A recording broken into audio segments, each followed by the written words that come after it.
बाप बेटे की रुलाने वाली कहानी। आनंद एक कॉलेज में छात्र था। उसने एक डीलर के शोरूम में एक सुंदर स्पोर्ट्स कार देखी और वो लंबे समय से अपने लिए एक ऐसी कार चाहता था।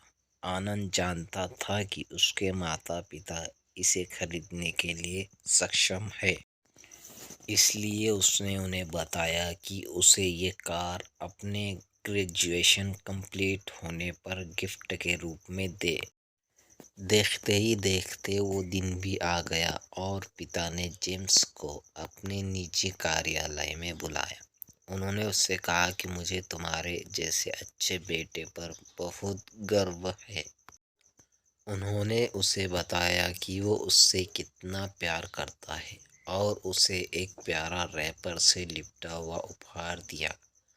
आनंद उस छोटे से गिफ्ट के डब्बे को देखकर निराश महसूस करने लगा, लेकिन वो जानने के लिए उत्सुक था कि ऐसा क्या था उस बॉक्स में। इसलिए उसने बॉक्स को तुरंत खोला और उसमें एक लाल कपड़े से लिपटी हुई भगवत गीता देखा। आप इतने अमीर हैं और आप मुझे केवल एक गीता दे रहे हैं। काफ़ी गुस्से से अपने पिता पर वो चिल्लाया और अपनी नाराज़गी और गुस्से के वश में आकर अड़बने न आओ देखा न ताओ तुरंत घर छोड़ दिया। काफ़ी साल बीत गए। आनंद अब एक सफल व्यवसायी बन गया था। वो अपने जीवन में खुश था। उसकी शादी हो चुकी थी और उसके 2 बच्चे थे। उनका परिवार एक सुंदर घर में रहता था, लेकिन उसके पिता के साथ टूटे रिश्तों के कारण उसकी आत्मा अभी भी आहत थी। आनंद अपने पिता का घर छोड़ने के बाद कभी उनसे नहीं मिला था। आनंद कुछ दिन के बाद अपने पिता को न मिलने का पछतावा हमेशा रहने वाला था, क्योंकि एक दिन उसके एक पत्र मिला जिसमें उसके पिता के निधन की खबर थी और साथ ही ये बताया गया था कि उन्होंने अपने जीवन भर के पूंजी वसीयतनामे के अनुसार अब आनंद के नाम कर गए थे। अपने पिता की सारी संपत्ति विरासत में मिली।